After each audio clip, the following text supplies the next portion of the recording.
สวัสดีครับท่านผู้ฟังที่เคารพทุกท่านคราวที่แล้วผมเล่าถึงนางเทวีของพญาปังกราชทรงครรภ์ได้10 เดือน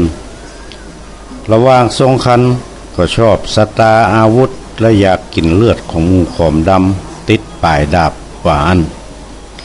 ซึ่งพญาเมืองสีตวงก็ทำตามความต้องการทุกประการพอได้10 เดือนก็เกิดกุมารที่มีผิวพรรณวรรณะผ่องใสยิ่งนักเลยตั้งชื่อว่าพรหมกุมารคราวที่แล้วผมเล่ามาถึงตอนนี้วันนี้ผมก็จะได้เล่าถึงเรื่องพญาพรหมมหาราชกับงูขอมดำให้ท่านฟังต่อไป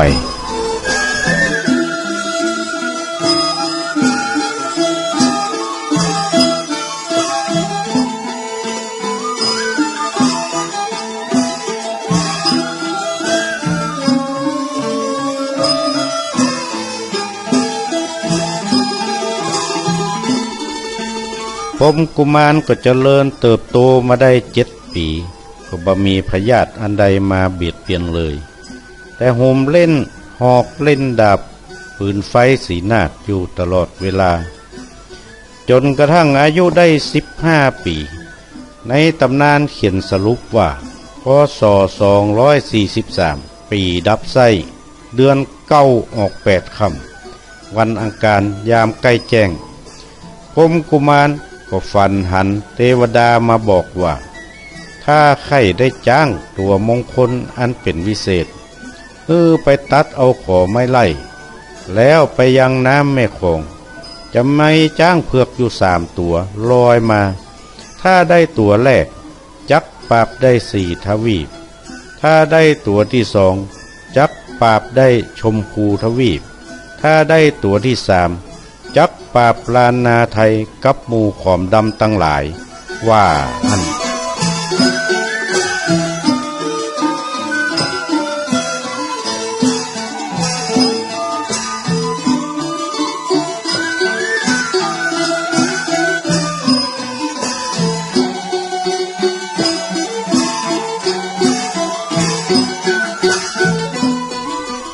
พอถึงเมื่อเจ้าพรหมกุมารก็พาเจ้าโมที่เป็นละอ่อนอายุรุ่นราวคราวเดียวกันประมาณ50 คนไปตัดขอไม้ไล่ตามคำฝันที่เทวดามาบอก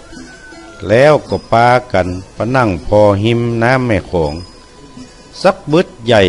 ก็มีงูตัวหนึ่งใหญ่เต้าเสวียนเข้าตัวเป็นมันลายมันหมาบล่องลอยอยู่กลางแม่น้ำของพรหมกุมารกับหมู่หันจะอั้นก็ปากันกลัวยิ่งนักนั่งตัวสั่นลบอยู่หิมฝั่งอย่างเงียบผ่านไปแห่มสักเบิดหนึ่งก็มีงูแห่มตัวหนึ่งตัวใหญ่เต้าต้นลานผิวมันเรียมมาบเหมือนกันล่องลอยไปตัวน้ำที่หั่นพอหน้ากลัวยิ่งนักแล้วมันก็ล่องโตยน้ำไป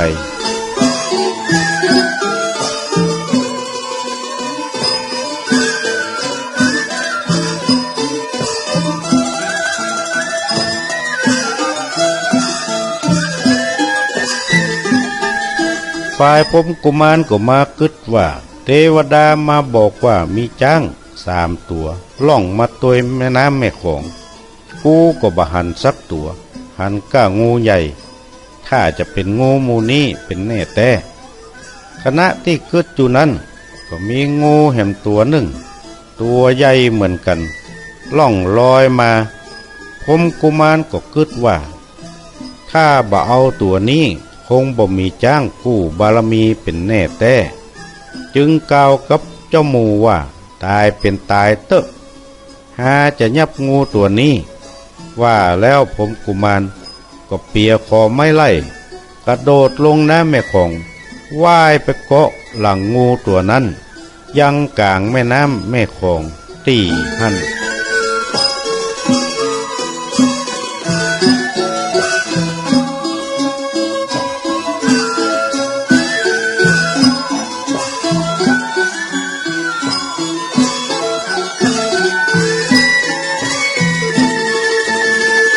พอ ว่ายเข้าเกาะกลางตัวงู งูก็กลายเป็นง่วงจ้างตัวใหญ่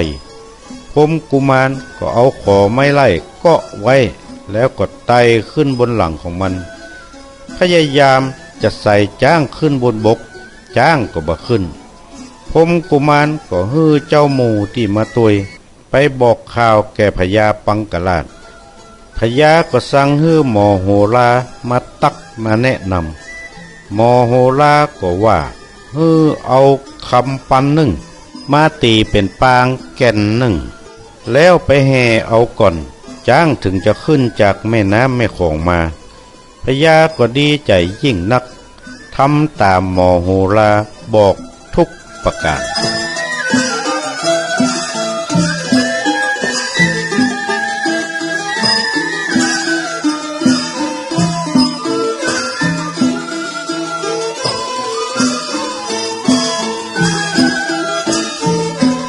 หลังจากแปลงปางคำเสร็จแล้ว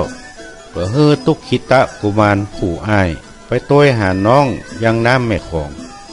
แล้วก็ปากันแห่แหนตีปางคำขึ้นจ้างตัวนั้นได้ยินเสียงปางคำก็เตียวขึ้นฟังตามเสียงปางคำที่หั่นสถานที่จ้างทวนน้ำอยู่ที่หั่นเขาเลยห้องว่าบ้านก้อนทวนซึ่งก็อยู่ที่เจียงแสนส่วนจ้างใหญ่ตัวเป็นบารมีของพรหมกุมารเขาเลยห้องชื่อเหว่าจ้างปางคำว่าอัน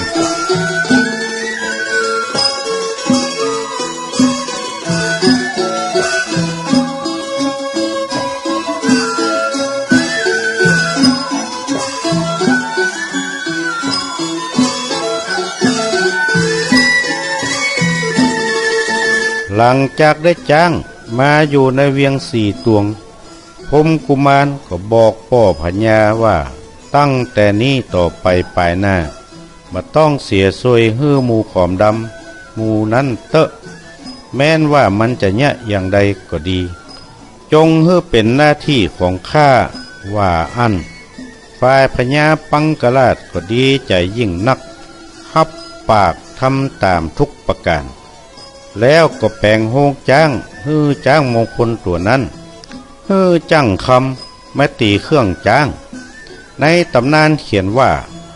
ห้างใส่หญ้าห้างใส่ขี้เหนี่ยวขี้จ้างล้วนแต่เป็นคำตึงมดก็ว่าได้